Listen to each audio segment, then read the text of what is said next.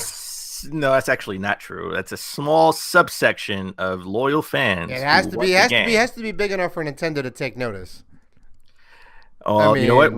I am directly disagreeing with you here. I'm sorry. I think Metroid. I will concede it does not sell well in Japan, but no, it doesn't sell well at all. Like that's.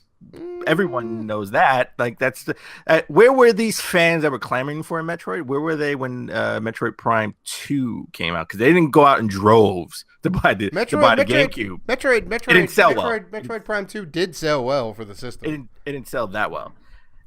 Metroid Prime 3, that didn't sell well.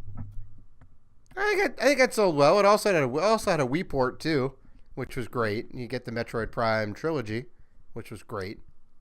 You get the Metroid Prime trilogy. It all didn't sell well. They've said it in interviews that Metroid doesn't sell well. That's one of the reasons why. I will come to the show next week with some Metroid numbers for you. Come to the show next week. I will have these at the ready and prove to you that it's a top tier game. It's not a top tier game, and I can come with interviews from the makers, the people who make it. That doesn't matter. Numbers, because you're a numbers guy. You're a numbers guy. I'm going to show you some numbers. If the people who made how the numbers stack up. If the people made the game said, "Hey, this doesn't sell well for us. This is one of the reasons why we don't really make them that often." It doesn't matter if they sell 10 billion. They sell 10 billion, whether they think it's sold well or not. If they sell 10 billion, guess what? Then it sells well. It sells well. So if it sells 10 billion, I'm sorry. It doesn't sell 10 billion. Again. So the numbers, 10 million. The numbers don't lie. So you're right. We'll see. And for you, us, our loyal fans, when Dave doesn't bring up Metroid numbers next week, it's because I was right. Classic is always right. I'm going to bring up numbers hell or high water. Don't worry. I don't drop things by the wayside like some other podcast hosts tend to do. But, well, you know what? Anyway. He's gonna bring me some Metroid 1 numbers, from the 80s. I'm talking about Prime, but anyway. You said Metroid as a franchise does not sell well. Metroid doesn't sell well. Right. I mean, everyone knows it. It's not a secret. Right. Well, except for Dave. Dave, Yet everybody's saying this is like the biggest news out of E3 is we're getting 2 new Metroid games. Yes. I'm just saying. You know what? I want to see how well. Samus Return. I hope it sells through the roof because that'll just prove to Nintendo we got to make more Metroid games and not make trash like other M. Get that out of here. Get that out of here.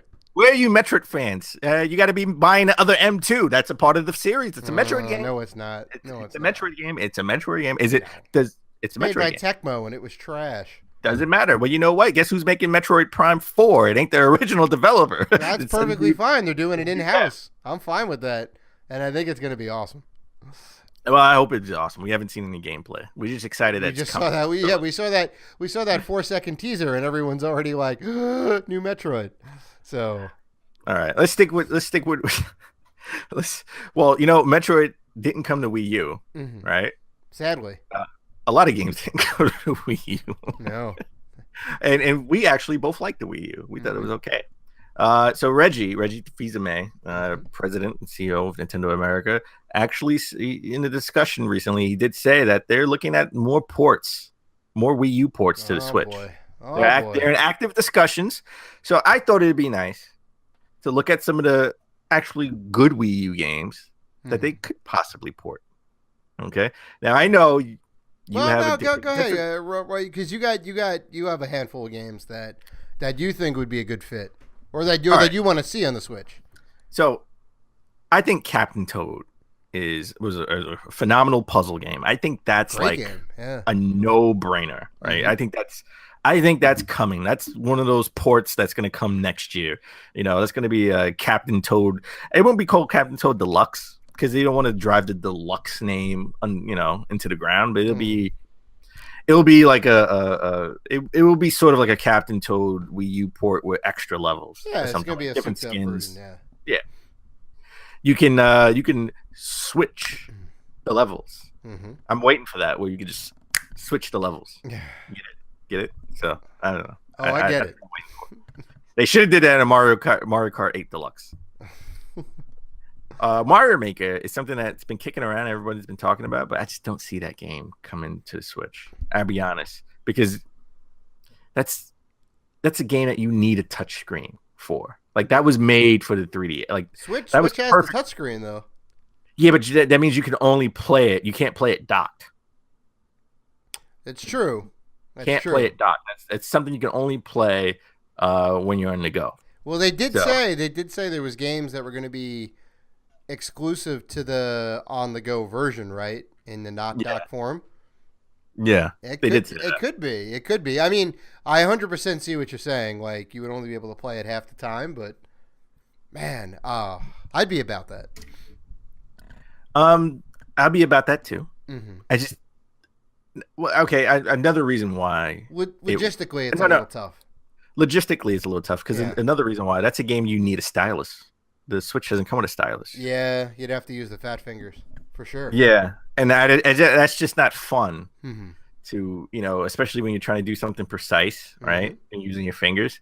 That's something that the game would have to come with a stylus, right? It would have to, in the game packaging, it would have to come with like a stylus. So, and that just doesn't seem like something that I would, because if I take it with me, where would the stylus go? There's no slot in the Switch to put a stylus, right? Yeah, I mean, they probably like a little clip-on adapter or something like that, and then it's just something that I just don't think that's going to come to. I don't think that's going to come to the Switch. It's just it's too many variables, right? I don't see how that's going to come to the Switch. Super Mario 3D World was a good game, really good game. I don't know if that game is necessarily going to come to the Switch. Maybe. That's a question mark game. Star Fox, I hope not. Well, just put out a new Star Fox game on the Switch later on, not like right now, but later on. Put out a new Star Fox game that we all want, right? Without motion control in the cockpit, in the right, cockpit. That's what it's called, right? Close enough. Close enough. You know what? We make up our own words. It's my turn this week to make up my own words. So, Paper Mario Color Splash. I think that's the game that can definitely get ported to the Switch. Mm-hmm. This is why I don't think Super Smash Brothers is going to be a port. I don't think they're going to port it. I think they're going to come out with a new Smash Brothers game, 2019, right? And it'll be a brand new game with all the levels. It'll be brand new levels and all the old levels from 3DS and Wii U. Mm-hmm. I think that's the game. I think they don't want to be, they don't want to flood your system with too many ports, right? I just think I think they're in works right now to make a brand new Smash Brothers Switch version. Brand new. From the ground up. Mm-hmm. And it's 2019, 2020, and it'll just have all the different levels from the Wii U and all the different levels from the 3DS. That's my prediction. Sure.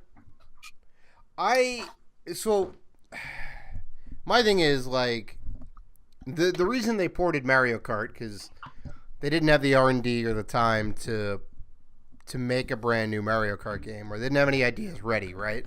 Yes. So they said, let's take what we have and then make it the deluxe version.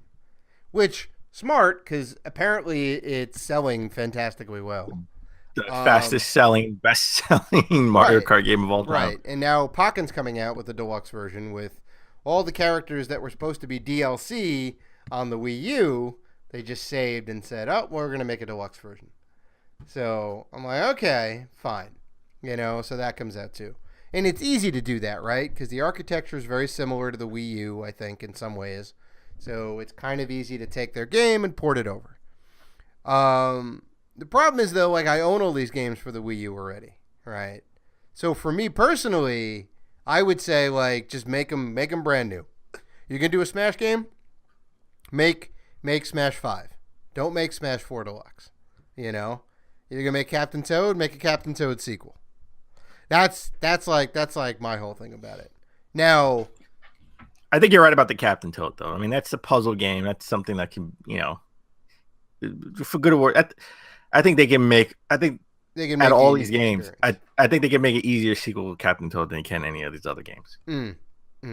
Now, I will say for Nintendo, it's probably in their best interest to keep putting out these deluxe versions till they run dry, because nobody bought the Wii U, right? So we have all these people who now own the Switch. You can't play any backwards. You can't play any Wii U games. Can't play any GameCube games even, or Wii games. There's no virtual console. None of that's out yet. So what they can do is for all those people who don't have the Wii U but do have the Switch, put out the deluxe versions, which is a license for them to print money, I guess, because people seem to be buying them up. So I don't know. That's just my opinion on it. I think Paper Mario, Color Splash, Super Mario 3D World, and like Captain Toad are like the next 3 ports. We'll see. I just logistically Mario Maker doesn't make sense. They'd have to do something pretty unique with it. Yeah. Yeah, Star Fox just was so poorly received. Well, they could make it better though, I mean, they're gonna tweak it if they port it. Yeah, well, they would have to, right?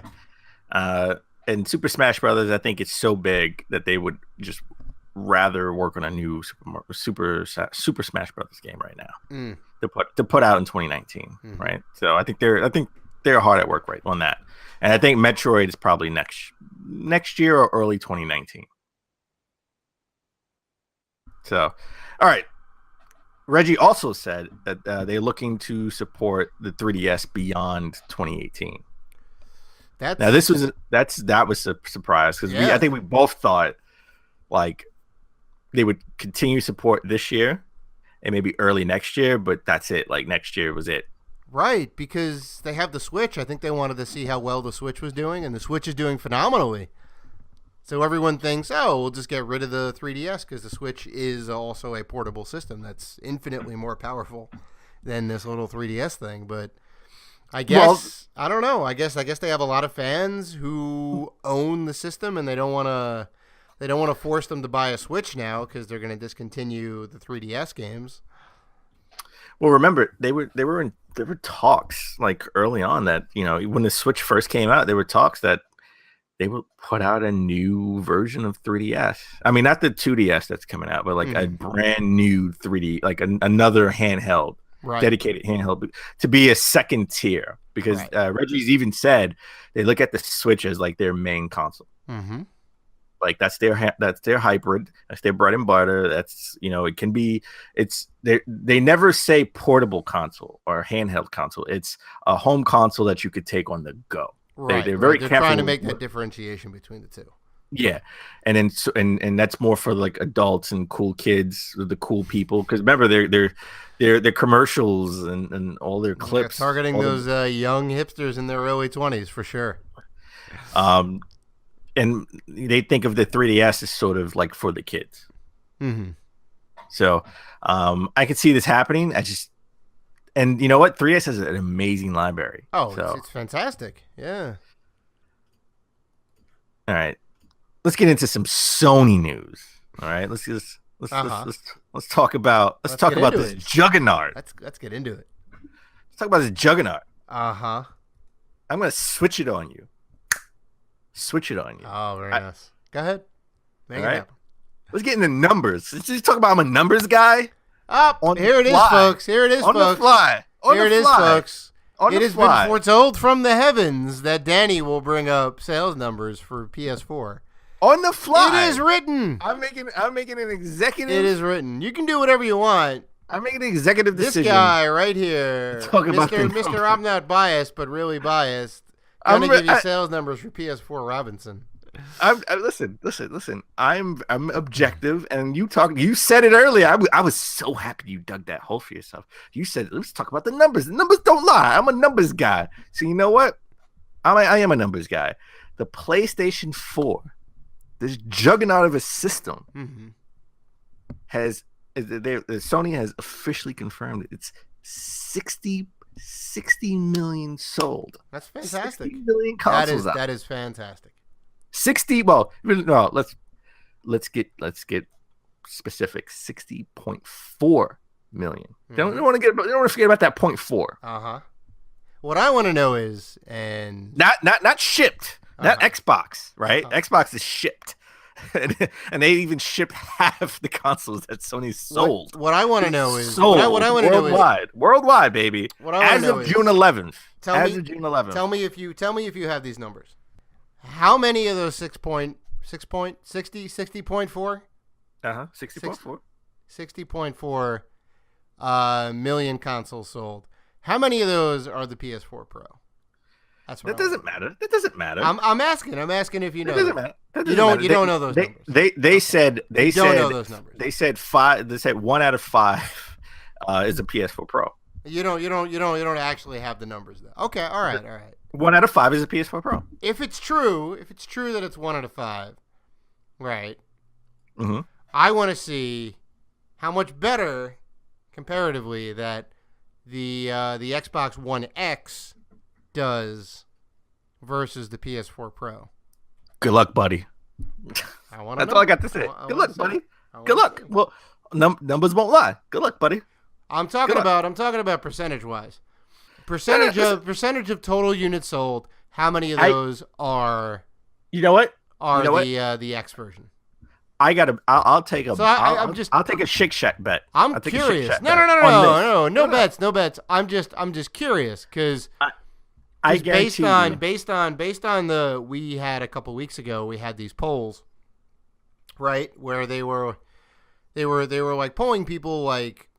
I guess it was like, would they buy a Pro or the new upcoming Scorpio at the time? We didn't know if it was an X or not, or like, do they even know what the difference is between the two? Are they aware of them? You remember that, right? Yeah, I remember that. Yeah. And not a lot of people knew what the difference between the Scorpio and the thing was, and the original Xbox One, or even like the PS4 Pro and the regular PS4. So. It's interesting that there isn't necessarily a lot of like everyone's like running out to get it, right? Because you can see that by, the Pro. 80% of the people haven't gone out to buy the Pro, right? Or it's someone who didn't have a PS4 and says, I'm going to buy the better version. I'm going to buy the Pro version because that's the most powerful of all those systems. So I'm just curious if the Xbox does any better than the. I'm gonna predict. Mm-hmm. That the Xbox One X, I still don't know how. Well, I know why they named that because if you look at the anagram, it's Xbox, XBOX. Mm-hmm. So I know why they did Xbox One X. Mm-hmm. I think they're going to sell a lot more Xbox One S's because I think people are going to look at that price for now with $500. And they're going to go for the system that's going to be probably discounted during the holiday for like $250. I think it's already down to $250, honestly. Well, it's down to $250 just for now. Like while E3, it's going to go back up. Right. But I think it's going to go back to $299. But I think during the holidays they're going to take the price down again. Mm-hmm. It'll be a permanent price drop, another $50 maybe. It'll be permanent price drop just to move units, and I think they're gonna sell a lot of Xbox One S's. Well, either way, it's a win for Microsoft. They're still buying one of their consoles, so Yeah. So, I think we talked about it during the Nintendo. We had their Nintendo press conference show or spotlight show. They keep changing the name. Next year it'll be something different. A lot of announcements they had in their post show. So Sony was the opposite. Sony had a lot of announcements in their pre-show. Sony actually announced a lot of games that are actually coming out this year. They announced Knack 2. Knack 2 got a release date. Now I know what everyone's saying. Yes, Knack 1 sucked, and yes, it sucked, and it actually froze a lot of consoles. Yeah, it permanently, temporarily damaged PS4s.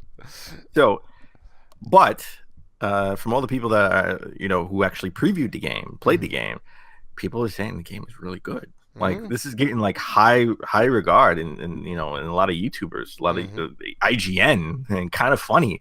People are like, Knack 2 could be a sleeper hit, right? Of 2017.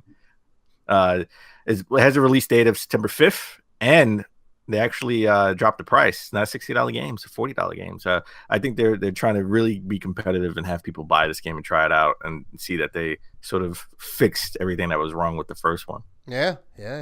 Question though. Do you already have it pre-ordered? I did not pre-order it. No, not yet. All right. But I will say this: for all the bad things you could say about Knack, it sold well, and one of the reasons why it sold well is because it was a launch game, so people needed something to play. One of the only games in the system. Yeah, that's not really. Well, it was one of like 17 games during launch. Yeah. So, another game that got released, getting a release date, is Undertale. Well, it's coming during the summer. Right. They just said summer, but it's getting a physical release for not only PS4, but for the Vita. And the Vita is actually, just like the PS4, getting a limited edition release. Right. I'm getting this. I'm getting this. I'm getting it for the Vita. Now, was this only on the PC before, or did they already do an Xbox port? That's a good question. I don't know. I think this was download only, right? Well, it was. Yeah, they never did a physical release for the PC, as far as I know. And last year it was everyone couldn't stop talking about Undertale. Undertale this, Undertale that. It was huge, So for it to come to the console was like. I think this was just Steam. Yeah. No, I think you're right. I think this was just Steam because I only see Steam and PS4 and Vita on the website. Another cool game actually got a release date. It's coming out August 15th. The same guys who made Resogun, which one of the highly rated games on the PS4 when it first came out. This game actually looks awesome. What was that game? Strider? Sure. Remember that game? Strider? For the arcade, Genesis, Nintendo, yeah. I remember they had a new Strider game that came out. Like, I think maybe like early in this life cycle because I downloaded it. It was like PS Plus game. Was it? Was it like a remake, or was it just? It was like a side scrolling. What was that game that we played? That I was looking for when we were in PAX. Remember we were in PAX and I went straight to the limited run guys and I was looking for this game. Yes, but the name escapes me right now. Yeah, and you love it so much, right? And it came out for 360. It was one of those indie games that came out in the 360. Yeah, and it didn't get a physical. Was it? No, it didn't get a physical release. What was the name? Oh, Shadow Complex. That was it. Oh, right. It reminds me of like a Shadow Complex, but like a Resogun art style. Side scrolling, shoot 'em up. Yeah, it definitely looks cool. This is Matterfall should have been like one of their big things they showcased at the conference, but it's again not a physical release. It's a digital only game, but I think it could have been this could have been like a sleeper hit of like the conference, like if it was like actually in the conference and not just a montage.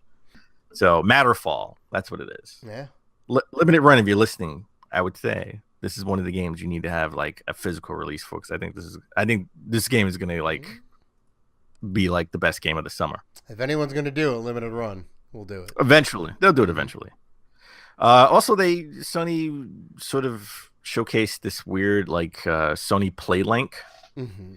And at first I was just like, what is this? Because, it's something like their goal is to bring people together socially through co-op experiences. And it's like people who might not otherwise play games. Sure. They're like party games that are easy to pick up and easy to play. Yeah, it's like, it's categorized. It's like category games are designed to be played socially. Mm-hmm. And they had like this one game, where it's called like Hidden Agendas from the guys who made Until Dawn. Mm-hmm. And it's like 5 players, and it's like one person is actually playing on TV, and other people are like playing on a cell phone. It was at first I thought it was a little weird, but it was cool because it's like the people on a cell phone are like making decisions. It's think of like Until Dawn or Telltale games, right? They're making decisions that affect your gameplay, right? Mm. So and it's I thought it was pretty cool. I just can't imagine getting 4 other people to play on their cell phone, up to 4 other people, I should say, playing on his cell phone, making decisions that are affecting me in the game. Because I don't know. I mean, I hope this works. Mm-hmm. I hope this is something that can catch on. And have other games. I could see this being more of a party game thing. Well, yeah. I mean, like not this game. I just don't see this game working. Right. Hidden Agenda. Well, the hook just has to be good. So like the Jackbox Party Pack games specifically make you use your cell phone as your controller. But I mean, it's not like the Hidden Agenda thing, right? So everybody's got like a thing. It's like draw this thing, and you draw a thing, and then somebody else comes up with a caption for it, right? And you don't actually see everything play out until everybody's done with their captions, their drawings, or whatever, right? They have a ton of different games that are variants of that, or games where you like write down your answer on your cell phone. So, and those have sold pretty well. This Hidden Agenda thing could be a hit or miss. It seems a little bit of a far out concept, but I mean, it honestly, it felt like Until Dawn meets Heavy Rain, right? That could be cool. I'm in. I would definitely play that.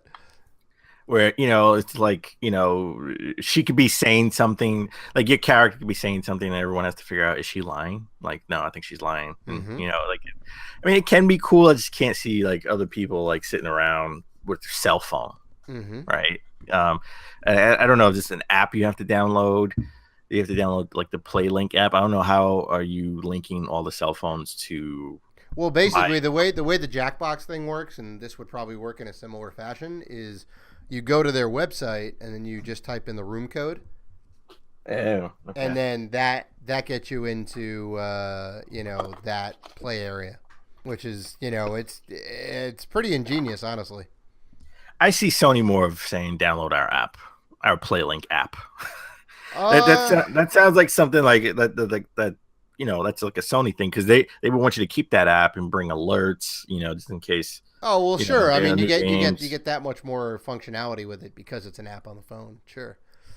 Yeah, so I think that's something that like they would do. I don't know. Mm-hmm. I just looked up PlayLink. I don't see it in the App Store, so I don't know. I don't know when this is coming out. It looked cool, just because of the Until Dawn type of game, a Hidden Agenda. It has a single player experience. You can play by yourself, and I'm pretty much that's exactly what I'm going to do.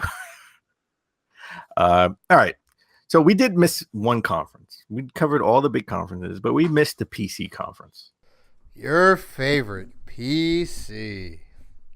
I mean, There's a reason we're talking about it now, and I'm okay with that.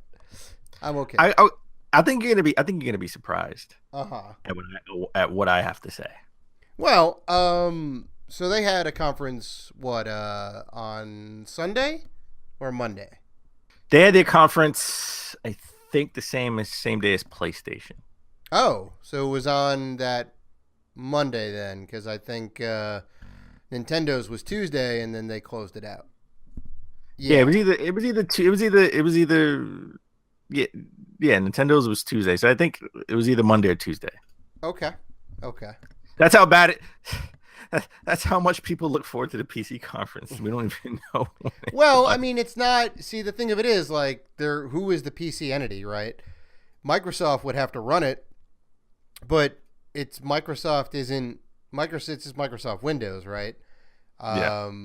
And they don't. Microsoft has their Xbox thing. So this year, and I think for years prior, for most of them, PC Gamer is the one who hosts it. And they'll have the developers come out and they'll kind of showcase some games and then do kind of interviews with the developers, like on the spot, little back and forths and whatnot. If you want my opinion on it, I thought it was pretty damn good. There wasn't a lot of super amped up hype over it. There wasn't a lot of posturing. It was just they had a nice little montage in the beginning of like why we love PC games, and it kind of talked about like building your own custom PC, and you put your own like fingerprints on there because you're the one like getting in there and building your own thing and whatnot, and there's some satisfaction in that, and just kind of the whole PC experience in general. So like that was kind of cool. And it didn't feel very in your face. It was just kind of what it was. And then I forget the guy's name, but him from PC Gamer came out, and then he would talk about a game and then bring out that developer, and then talk about a game and then bring out that developer, which I thought was kind of cool. I'm gonna shock you. Mm-hmm. I'm gonna surprise you. Yeah, you enjoyed it. I was digging it. Mm-hmm. I text Mike right after I watched the conference. I was like, I'm going to build the PC this year. Dan, the podcaster who may or may not build the PC this year, Robinson, says he's going to build the PC this year. I am. Listen, if I buy one piece, December 31st, I said start. I said I would start it this year. Mm-hmm. I mean, look, I'm not a big tactical turn-based, or RPG type of gamer. That's RTS, not my thing. Yeah. RTS. They had some RTS games, RPGs. We saw Sea of Thieves, Forza Motorsport 7 from Xbox. So a lot of that crossplay stuff, yeah. So that crossplay stuff. They showed Destiny 2. Not a surprise. It's on PC for the first time. Everyone is excited about that. And they ended the showcase with Shadow of War gameplay for Shadow of War on PC. Mm-hmm. Not a surprise. It's gonna be a beast, that game on PC. But I tell you, what got my attention were a few games. Mm-hmm. The Killing Floor 2, the summer slideshow. If you like killer clowns, which I don't, that looked pretty good. I hate clowns. I gotta be honest. We're gonna get an explicit tag. So if I get to kill him, I'm all for it. We're gonna get the explicit tags. I hate fucking clowns. Okay, it scared the crap out of me. I know. Okay, so I get to kill clowns. XCOM 2 looked cool. I'm not a big XCOM fan. I mean, as you know, but it looked cool. They had this game called Mountain Blade 2, Bannerlord. That was like, I was like, yeah, I was like, yo, what is this? Like, this is like. This is like the game I was playing earlier this year with the samurai and For Honor is a little bit different. This is a little more. I thought I was watching like a scaled back For Honor. Sure. Well, you're like the general, and you have your army and whatnot, and you do control the general. I guess you can issue commands to your crew, and kind of like have them follow you and set up tactics and whatnot. But I felt like it was like For Honor because you got your horse and you're blocking, dodging, shooting arrows. Sword you can jump off the horse if you want. You can do. I mean, they kind of like showcase spear and bow as like weapons. I'm sure there's some other weapons you can get for it too. And they had this sandbox survival exploration game called Islands, spelled with a Y. Islands with a Y. It's cute, very cute. It should be Wylands, but it was called Islands. I like the art style. That looked pretty cool. What was your takeaway from it? What games would stand out to you? Well, let me just ask you about Islands real quick. Did this game at any point in time scream Minecraft, but with yes, like polygons. Yeah. yes, Yeah. yes. I thought this was like the new Minecraft. Yeah. Very much. They're going like, oh, you can do anything and whatever, and you see a guy mining in the mines and kind of like running around like building like rafts and fighting off enemies, and it looks cool. I'm definitely about that. Definitely about the XCOM add-on. That's you're a big XCOM guy. Yeah, so. It's a great game. The Killing Floor 2 add-on also look really good. I should probably pick that up and pick up the Clown add-on, which seems like a riot. And there was one game it's also on Xbox. It was featured The Last Night. That looks super cool. Like it looks like Blade Runner with like pixelated graphics. But they do all these like really neat special effects for it. So there's a lot of cool like visual effects. And it looks like it's a story that's played out sequentially. Like you basically play each day out and you're trying to solve this mystery, I think. I forget the whole conceit of the game, but it definitely looks like super cool. So considering that that's coming out for PC, I may get it for PC over Xbox. It depends. Whoa, Dave. It depends. Yes. Dave, yeah. Where are your loyalties? Again. Wow. You're trying to prove. I like. You're trying to prove. I like and all. I like and own all systems. Unlike someone I know. Yeah. Why not? It's PC superior, right? Console inferior. You're trying too hard to prove you're not a fanboy because he's probably going to get it. That's what they say. No, I just probably going to get it for PC and Xbox.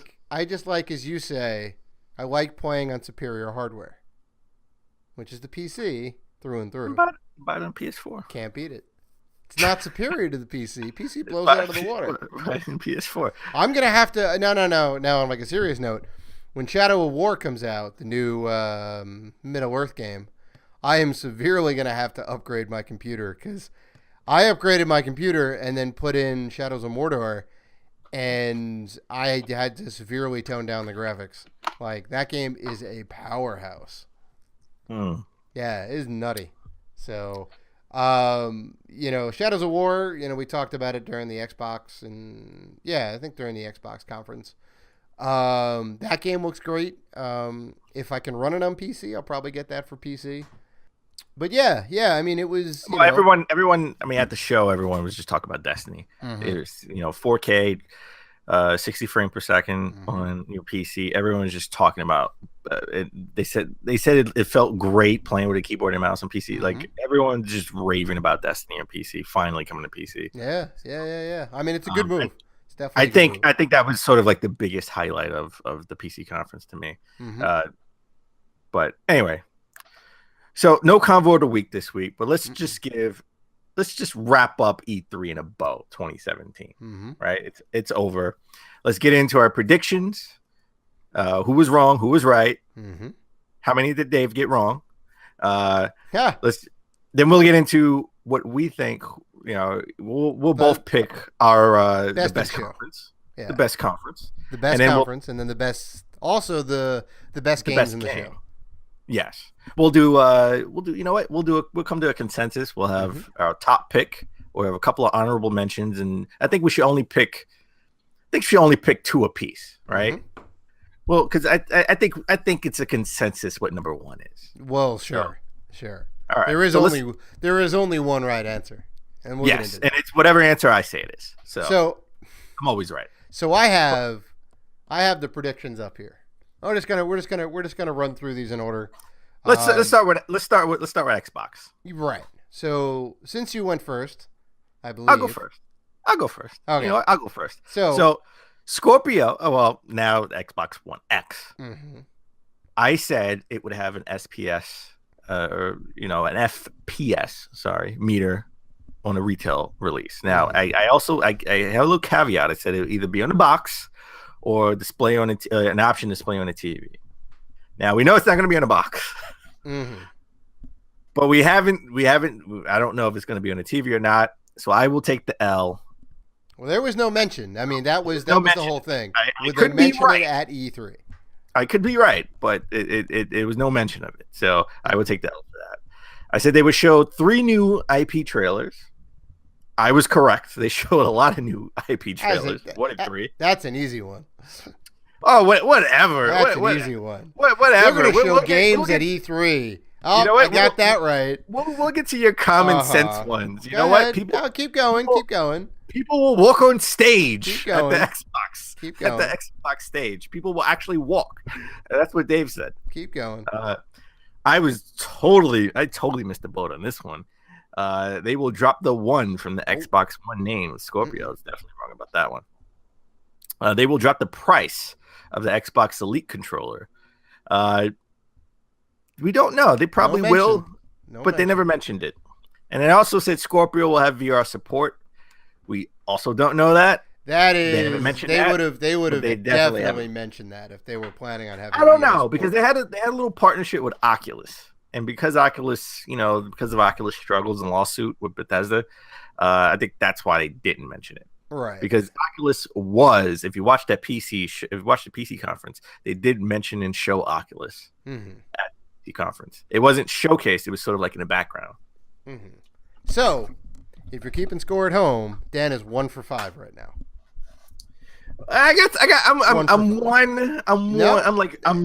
like 1. None of these caveats. And we don't know. I got like 2 we don't know. We said, will they mention it at E3? I got like 2. I don't know. I could be right later on, but I got 1 right. Yeah. Okay, I give you that. Look, we can be just as harsh with my predictions because that's we fair. are. Oh, okay. We are, Mister. So, you know what? The Scorpio is going to be between $1 and $1,000. No. Here we go. My first prediction: final designs and price point revealed. Whatever. But, of course they're going to reveal it. Also, price point will be within $500 to $700. And you're wrong. Correct. You were wrong. Correct. It is $499.99. Oh, you know what I mean. It is not $500. You know what I mean. That is wrong. You know what I mean. You're wrong. You know what I mean. You was wrong. If this was the price is right, you'd be wrong. You know what I mean. You're wrong. I don't know what I know. You know what? I know what you mean, but it's not what you said. You're wrong. It's $500. Yeah, it's $499. You have to take the L. They did not. At no point did they say $500 price point. They said $499. Look. I know you're upset because most of your predictions are wrong. I'm just saying. This is right. All right. I give you a half a point. Two models announced. None of that half points though. That was two wrong. models announced with different storage capacities. They may say, here's a 2 terabyte one. Here's a 1 terabyte one. They did not mention it at the conference. That is a straight L. That is wrong. That is wrong. Yeah. I said I don't know why I said this either. I said they were going to have another Gears 4 bundle for the holiday, which they already had.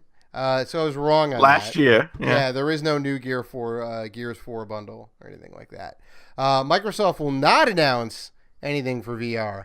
I was right on that. We took different stances on that. I give you that. Give me that. It's straight up fact. Straight up fact. Yeah. And I thought they were going to have a HoloLens announcement, which I was incredibly wrong about. So who knows what they're doing in the VR realm? So, if you're keeping score at home, that's 1.5 for Dave and 1 for me. I have 2. That's a half. 2 out of 5, and you have 1 out of 5. $4.99. It's either right or wrong. And in this case, I was right. I give you half a point. All right. Let's keep it moving. All right, let's go to Sony. So I said God of War will release in the fall of 2017. It is not. I was wrong. Nope. It is coming out. It's coming out early 2018. Mm-hmm. I was more wishful thinking with my heart. All right. We get a release date for Spider-Man, mm-hmm. fall 2018. It is coming out in 2018. Mm-hmm. So I was right about that. Days Gone will get a release of spring 2018 with a story trailer. I was half right. I was half right about that. In this case, I may have to give you a half point. We have no idea when it's coming out. Uh-huh. But we did get a story trailer, and everyone is drooling over this game. Everyone this was this was my personal. This is what I thought was like the sleeper hit of the show. No one expected to like Days Gone. No mention of Death Stranding, and I was right. This was obvious. Jesus. Oh, shut up. You couldn't have picked a more low-hanging apple on the tree than this. Whatever. They specifically said they weren't going to talk about Death Stranding. No, we did our predictions, and then they said they weren't going to talk about Death Stranding. So I was right even before E3 started. So, and then I did my out on the limb prediction because there were rumors of a PlayStation 5 coming out in 2018, and I went out on a limb and I said this was the all or nothing, right? This was all in that they would mention it. It's a surprise. 2018 PlayStation 5, and I was wrong. You really wanted this to be a thing. You wanted the PS5 to be like coming out next year, and you would have flipped your lid. I would have did a backflip and hit my head on the ceiling. Yeah, I mean, it's like too soon. If they're gonna do it, they're gonna do it next year. I hope it's a 2020 system. Mm-hmm. I really do. 7 years. Jeez. That means 6 and change. Be a little far out, but it could be. We got Pro. Listen, we got the Pro and we got the X to prolong the life of this generation. Mm-hmm. Mm-hmm. So, all right. So we're getting yours. My predictions. And this is almost kind of a no-brainer because they already have their VR headset. But I said big push for VR. Game teaser trailer showcased, which is true. They did have a ton of VR stuff on display. You got that, which was great. I also thought Gran Turismo, because I knew Gran Turismo Sport was coming around, and they did showcases. I thought they would have a VR experience for Gran Turismo, and that is false. That's an L.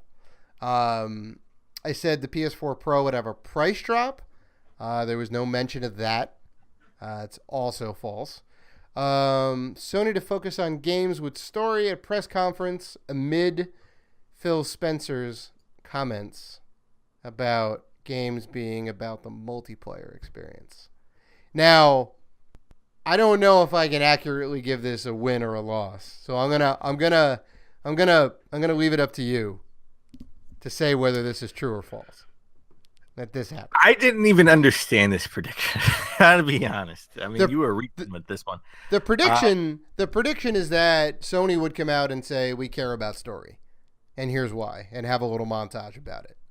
And then you were wrong, and that's the case because they did not mention anything about we have story games. Mm-hmm. I mean, they at the actual conference they didn't. I mean, they poked jabs at the press. Mm-hmm.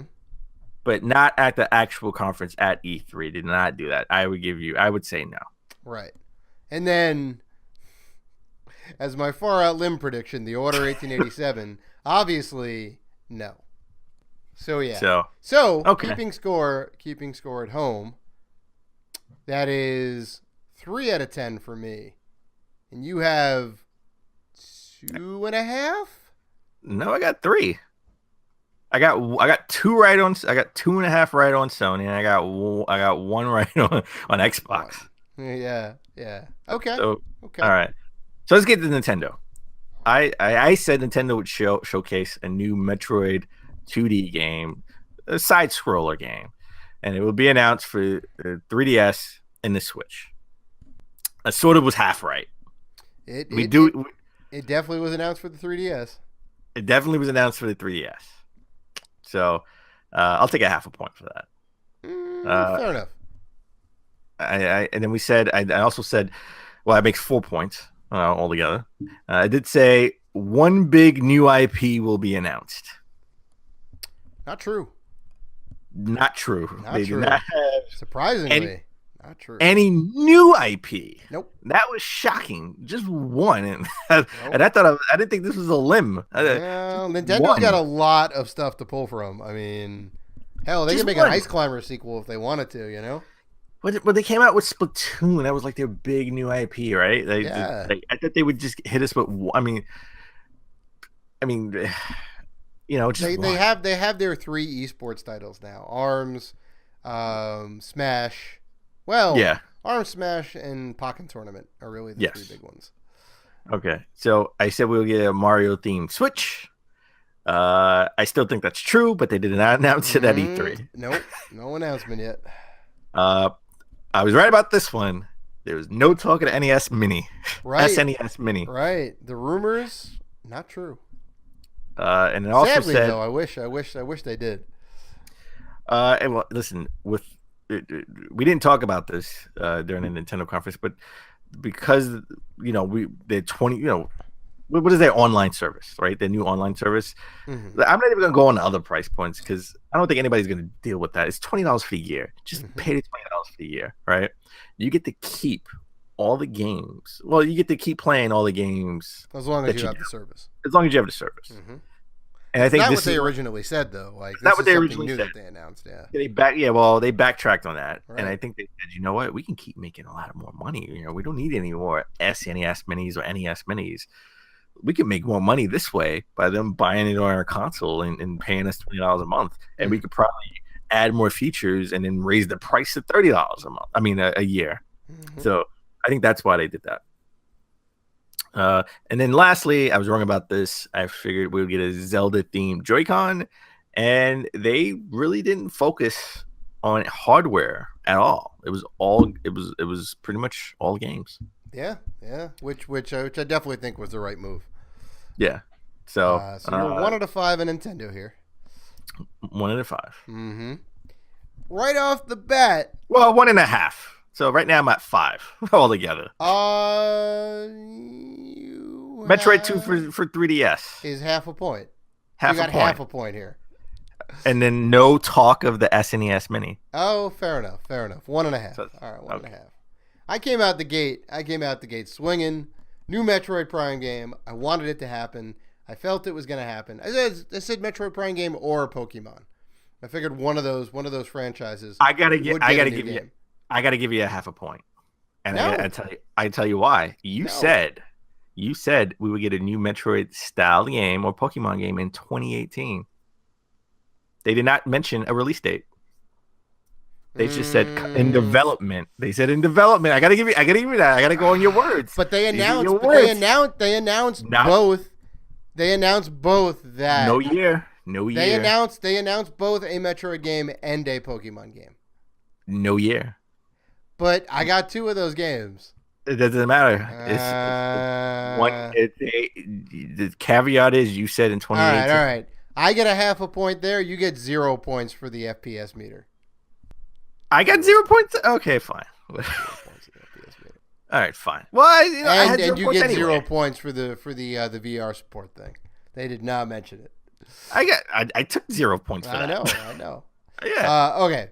So Zelda Switch bundle for the holiday season. No mention. Could be right. No mention. No mention of that. New Joy-Con colors coming. No mention of that. They already had mentioned the Splatoon colors. The green and the purple.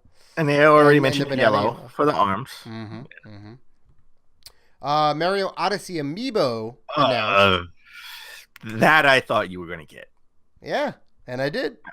Did they not? I don't remember hearing about any Amiibo. I thought they had those things. Yeah, because I thought they were calling them toppers. They were like wedding cake toppers. Hold up, I'm gonna look it up right now. Yeah, I'm pretty sure that's a win. I did not see that. And they announced a bunch of amiibos. Odyssey. Yeah, look. I have it right here. There's 5 new Mario amiibo. Affectionately, they're calling them toppers because they look like wedding cake toppers. But there's a Koopa Troopa, Goomba, Mario, Peach, and Bowser coming out. I didn't even see that. Yeah. I missed that. You know what? Because they got the 4 Zelda amiibos coming out, and they got the 2 Metroid amiibos coming out. I did not hear. Which for you looking at? I'm curious. Well, first of all, it wasn't during the conference. It was probably in the post show. Well, regardless, it was definitely mentioned. I did not see that. And my final prediction: online and virtual console launch dates announced. Which no dates. No dates announced. You get an L for that. Mm-hmm. Okay. All right, let's get to our just random predictions of E3. I said Sega Forever will be announced. and it would be a Virtual Console on iOS and on Switch. Still no word. Still no word. They mum's the word. It's not ready yet. Whatever they have planned, it's not ready yet. Mm-hmm. I went out on a complete limb and said Ubisoft would announce Far Cry 5 for the Switch, and it would be released at a later date. That still could be true. I hope it's true, but they didn't announce it. Mm-hmm. But I think I got this one right, and I guess this is very subjective. This last one. Yeah. Well, you know what? I'm gonna take the point for this one. Oh, are you? A lot of people have said. I think I need to be the arbiter of that. And I will be fair. I will be fair and just and give you a point for that. The Ubisoft conference will be awkward, like always. Mm-hmm. And I thought it was super awkward. Other people thought it was super awkward. I mean, I've heard people that said like you, they had the developers come on and show the passion, but even they was just like, yeah, that was great to show the passion. It just had their moments where it ran too long, maybe in certain segments. Right. And so, I thought it was still awkward. No matter what, it was still awkward. A little bit. And not cringe. I'm not saying it was cringeworthy where the teleprompter and that YouTuber at the EA conference went out and he didn't know what to say. Oh boy, yeah, that was weird. That was cringeworthy, right? Ubisoft is awkward, where it's just like scratching your head, like really. So, all right, What about you? So, my first prediction is fairly. Oh my god, it shouldn't even be a prediction. You know what? It's a fairly big consensus. It was rumored that the new Assassin's Creed would be Egyptian themed. That rumor is true. They did confirm. Mike, Assassin's Creed Origins. Mike, if you're listening to this, we need an independent guy to come in. I don't know if we all knew it was in Egypt. No, we didn't. I'm gonna go ahead now. I'm gonna go ahead and be the lawyer like you do. We don't know. We never knew until they came out and showcased Origins. Mike, you got to be the third. You got to be. No way. That's a win. Yes. I'm sorry. Oh, I can't. I'm giving you the fact that I'm giving you a subjective point. You said the conference is going to be awkward. How do you grade that? We already knew it was going to be in Egypt. No, we didn't. Everybody. We information got leaked that may or may not have been true. We had nothing to substantiate. I'm sorry. Come on, next. Konami to announce details on Metal Gear Survive.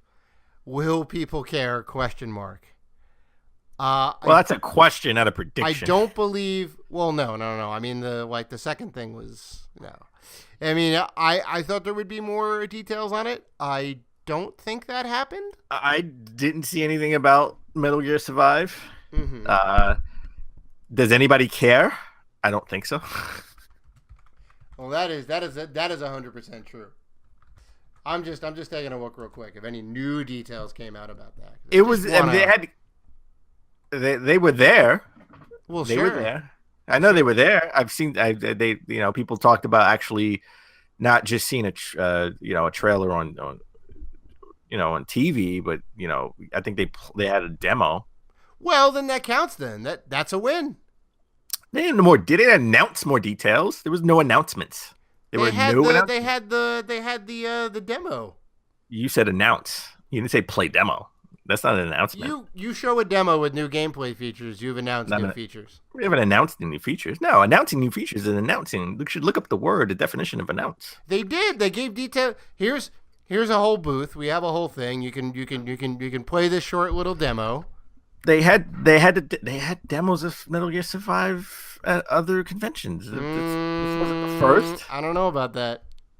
I at least get a half a point on that. Come on. They had demos. I'll give you a half a point. I'll give you a half a point. Next year, we're not going to do these easy peasy. Somebody's going to walk on stage. People are going to breathe air and they're going to show games. No mention of Death Stranding. We knew that already. We did not know that. We did not know that. We did not know that. We didn't know that. The lawyer, when we get lawyered up, we did not know that until after we made our predictions. Well, so I was already proven. Anyway, the final one, Activision to show Call of Duty gameplay and unique features. They did, and it looks great. So I almost swept the board on whatever on the final predictions. You know what? 2.5 out of 3. It's pretty damn good. You know what? I'm shutting this down. No more. You know what? Those aren't predictions. That's common. You could have vetoed them on episode 75. We're getting new rules. We put them through for E3 predictions. That's fine for next year. That's fine for next year. And I think if I tally up all the numbers, I think I won. You did. I got more right predictions than you did. Mike, I need you to chime in, Mike. You were just sour. Mike will be the arbiter to this. You were just sour. Can you count up how many you got right, and I'll count out how many I got right. I got like we'll 8. even see. I got like 8. You got 8. I got like 8 or 9. Like 8, or you got? I got like 8.5. 8. 8.5, 9, 10, 10.5, 11. I got like Come on. I got like 9. I got like 9. Anyway, 1, 2. Oh, you don't even know how many you got. I got 9. All right. I got the numbers here. We tallied them up. Dan Robinson, 6.5. Dave Rotino, 7. Asterisk. What asterisk? I'll let it go through. What asterisk? I'll let it be entered in the record books. For which one? But you get an asterisk. Why? You get an asterisk. I'm sorry. Why? Your easy peasy predictions. Oh, that's what we're going on now? You're fudging of your predictions. All right, look. You know who you remind me of? Everybody knows it was $4.99 to $6.99 is what Colin I meant. Moriarty. That's who you remind me of. Formerly of Kind of Funny. He always fudged his predictions. No. That is an honest prediction. Yes. Between $500 and $700. $499.99 is $500. Whatever. I will let it enter the record books. Oh, will you? Well, thank you. Thank you, record with keeper. An asterisk. Thank you, record keeper. You get an asterisk. All right. You can be bitter. That's fine. Maybe you can step up to the plate and play with the big boys next year. You know what? We're gonna put some new rules up for predictions. Okay. Oh, that's perfectly fine. There'll be a human being on the stage. Let's revise the rules. And we'll walk on stage. Hey, you had 100% right to veto any of my predictions and mine yours. We let him go. You know what? So you can't be bitter.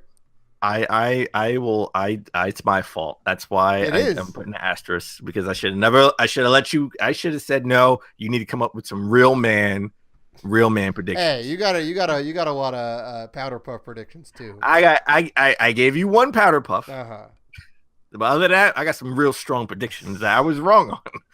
Well, so anyway, let's wrap up E3. Let's get into Dave. Who do you think had the best conference of E3?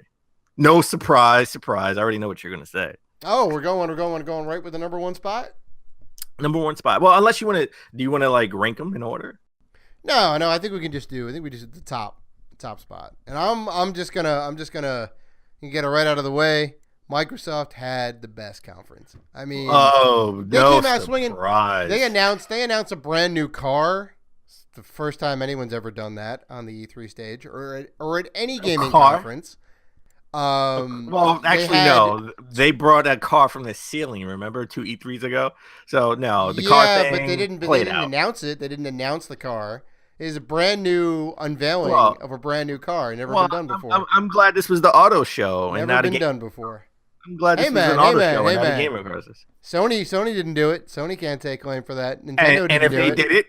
And if they did, I would be like, no, Sony, don't. Well, you know what? Sony wouldn't do that because they focus on gamers. You know what? Not race car drivers. They had a whole Gran Turismo thing. You think they wouldn't want to announce a new Porsche 911?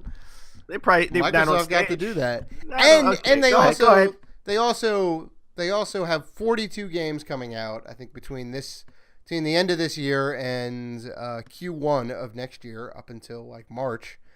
22 exclusive games. I mean, they killed it. We already talked about that. Well, all right, sure. So they fudged it a little bit. But even still, they got a ton of games coming out in 2017. I mean, just one after the other, heavy hits. Okay. I thought it was a good conference. I thought it was a great conference. I think it's going to be a good it's going to be a good holiday season for Microsoft. Okay, all right. No surprise, Mm-hmm. Dave, the Xbox fanboy, went with Microsoft. Good show. They had a good show. Yeah. I applaud them for bringing in a car. Mm-hmm. Yeah, I wasn't impressed. I wasn't impressed the first time they did it. Uh-huh. So, Porsche looked cool. It looked cooler when it was playing in 4K. Yeah. So I give you that. They had a good conference. I'm not saying they had a bad conference at all. I enjoyed it. So I would put them number 3 on my list if I had to rank them. And you know what? They would be like 2B to 2 and then 1, right? They wouldn't be actually 2. Oh, yeah, God. Yeah, it'd be 1, 2A. You're getting granular with 2B. it. Yeah, that's what I would do. So this was a hard decision. This really was. And I gotta say, it was a tie. Okay. It was. I gotta give it tied. I give it tie. I couldn't. I really, it's between Nintendo and Sony. Yeah, that's sure. I'm sorry. The conference wise, I got with both companies. They gave me a lot of meat and potatoes, right? But they didn't give me a drop the mic moment, and that would have put one over the other. If they would have, if Sony would have kept The Last of Us Part 2, just what they had at the PSX conference, if they would have had that for E3 at the end, that would have been a drop the mic moment, and everyone would have been hollering. Like I would have been like, yes. Yeah. See, I guess you're not as big of a Metroid fan as I am, because I was like, oh, thank you.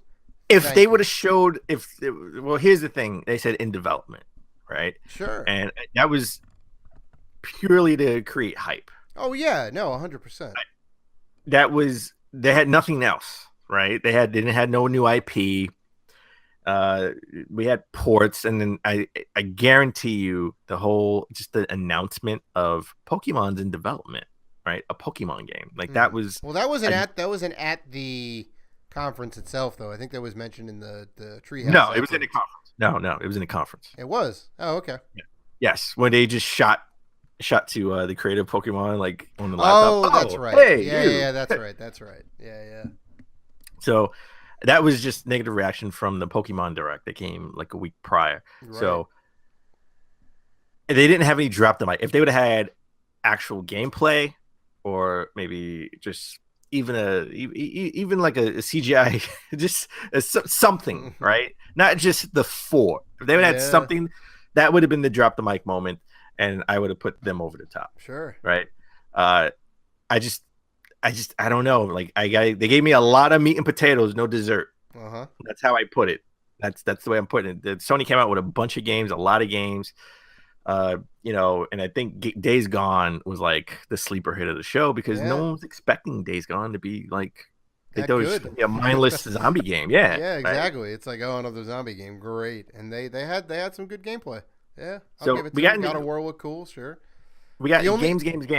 The only thing that was sour about Sony's whole show is that most of their games were 2018. I was like, ooh. And that's because in the pre-show they announced all the games that are coming out in 2017. They did. I mean, there wasn't any like huge heavy AAA titles that I'm like, oh sure, like Knack 2 may very well be a great game, but I don't think Knack 2 is going to sell any systems. You never know. Knack may be a system seller. We'll see. In September. So I give it a tie. If you force me to pick one, shove, who would you? If you force me to pick one, I would just give the slight edge to Sony. Of course, because the fanboy. Slight. I said slight. Because, I said slight. Because you're. It's fine. It's fine. No, it's not. Own it. Oh, you gotta own it. You gotta own it. I don't have to own anything because I'm not a fanboy. I'm objective. And we didn't have any cool puppets this year with Nintendo.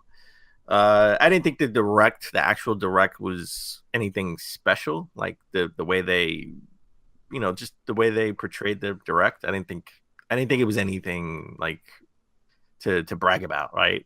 If they would have had sort of like the Bethesda Playland type of thing, like Nintendo Playland, maybe it would have been a little bit better. But I give the slight edge to Sony only because they showed more games and they showed a lot of gameplay footage.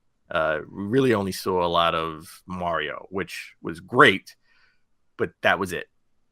To be honest, like that was really it, right? I mean, no offense to Fire Emblem Warriors. No offense to Xenoblade Yoshi Chronicles or the new Kirby game. Come on. Yeah, but we got extended gameplay of Mario, right? And we got extended gameplay of several games on Sony's platform. Right? Sure. Sony's, again, like I said, the reason why I'll give the slight edge to Sony is because when he came out and said, "Great, that was 60 minutes of games," I was like, "Has it been 60 minutes? Really? Wow, it's been an hour. Like I didn't even realize it. It flew by. That's how many games Sony showed at the showcase. Yeah, which were all coming out in 2018. So you're gonna have a great Q1. I'm gonna have a great 2018, man. Yeah, you're gonna have a good second Christmas. So I give this slight edge to Sony. I would give Sony's 1, and then I would give Sony's 1A to Nintendo's 1B, and Xbox would be 2. So Xbox. I mean, we can all safely say that I think everybody had a pretty good conference. There was a lot of good stuff that's coming out, so it's gonna be a good Christmas.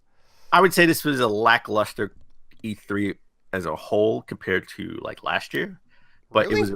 it was a good E3. It wasn't a bad one. I don't know. I guess you're not as hyped for the Xbox One X as I am. Fanboy, yes. Yeah, I know. You're super hyped. I just think it's going to be great. We're going to have the most powerful console out on the market. Here we go. It's going to be awesome. You're going to have to switch your We're going to talk about over to Xbox. We're going to talk about those specs next week. The specs next week. I got some concerns about those specs. Right. But anyway, all right. So let's get to the coup de grace. Let's get to our top games of E3, right? So I figured we would do. I think it's a consensus on what our number one game of show is, right?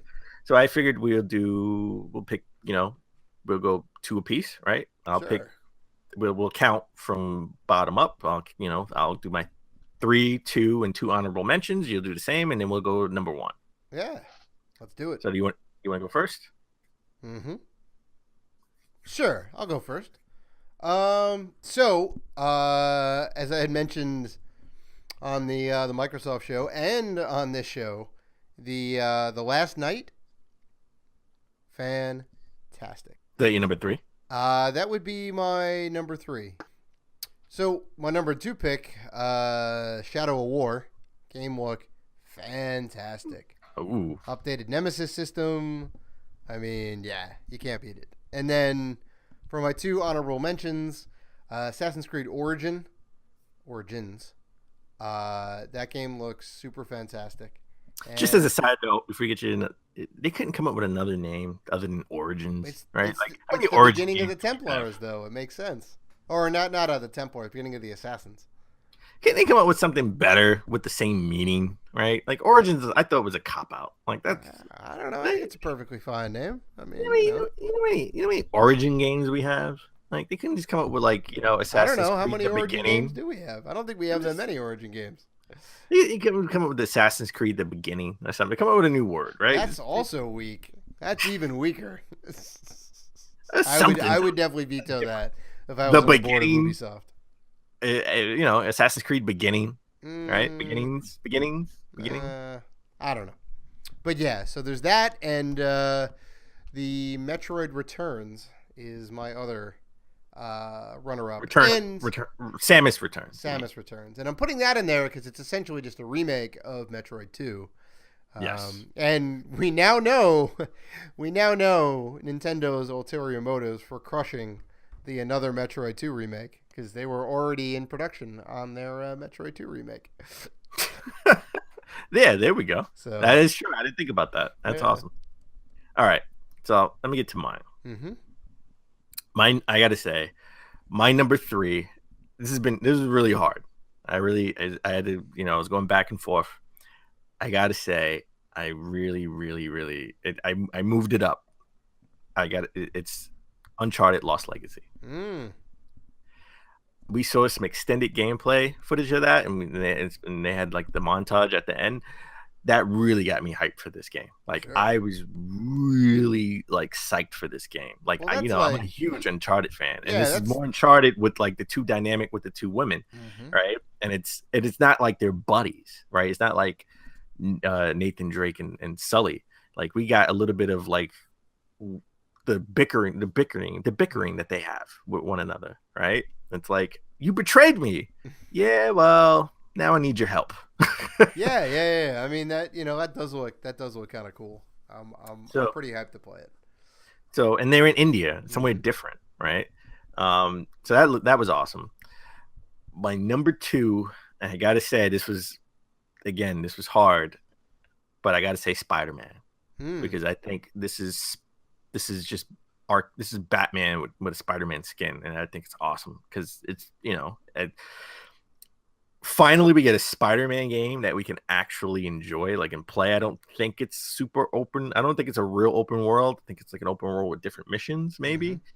We get to see new villains, not the same old villains. The Kingpin's in jail. You put him in jail. I think I'm gonna spoilers. I think you're gonna put him in jail early in the game. I think you put him in a jail. I could be wrong, but that would be cool, right? If you just get the big guy out the way, and he's not the main villain in the game, or maybe he is, right?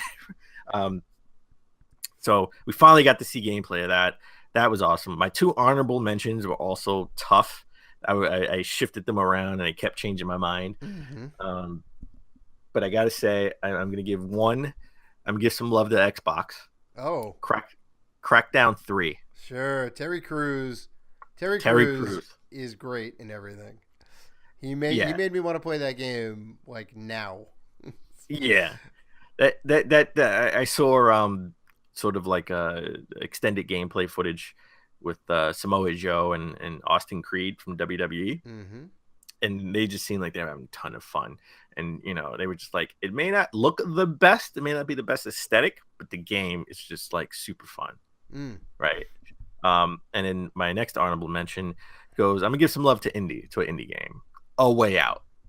That game caught my attention like no other. Like we even talked about playing it, right? And we already know who we're gonna play. Like you got one guy. Well, you already picked one of them. I don't have a choice.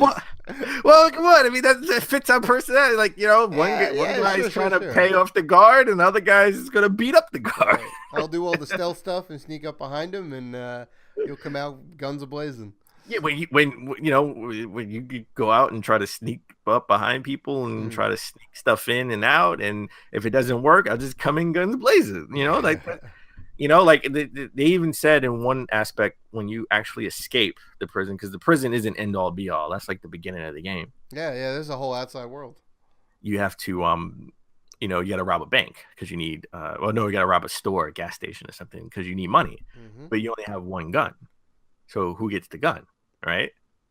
Obviously, it's going to be the guy that's going to be shooting up the place, while the other guy's probably going to try to, maneuver. I don't know. I just there's so many different ways we can play it. I'm actually looking forward to that game. That caught my attention, so I think it deserves honorable mention. Yeah, good pick. So, but we don't really come to a consensus on many things, but I think we came to a consensus on this. How could you not put this game as the star of the show? It's no surprise because I think this is the game of the show, star of the show, spotlight of the show. You could call it what it was, the best game of the show on mostly every YouTuber or game journalist or game outlet you can see, you can find. They're gonna say Mario Odyssey. Yes. Game of the convention. And just that whole mechanic of throwing your hat and possessing wherever the hat goes on, I think is awesome. Yeah. That's a new that makes when everyone first saw Mario Odyssey, there was like not like Mario Sunshine game, right? Mario 64 type of game. Oh, everyone was psyched. Sunshine, yeah. Everyone was psyched for it, but they were just like, well, what's new about it? And then we just find out that Mario can possess things. He can possess a dinosaur. That was awesome. Mm-hmm. Very unexpected. The whole it's like, can you do that to a dinosaur? Yes, you can. Yes, you can. Yes, you can. Cappy. Mm-hmm. Cappy is his name. Yep. So, I think everyone's excitement for this game is gonna go bananas. And you know what? I can be allegedly PlayStation fanboy, and you could be An Xbox alleged fanboy, Xbox fanboy, sure. But I think we both agree, no matter the PS4 Pro or the Xbox One X, I think the Switch is going to outsell both when Mario comes out. Yeah, that's going to do real well. So hopefully they can meet up with the demand. Because, one thing we can agree on, Mario is definitely a system seller. Oh, 100%. Yeah. So that about wraps it up. Thank you for sticking with us for all our E3 coverage. Thank you for listening and being a fan for all this time. You can find us on Facebook, Twitter, Instagram, and Google Plus at Rated G for Gamers. You can email us at ratedgforgamers@gmail.com. So please like, listen, subscribe. And as always, keep gaming.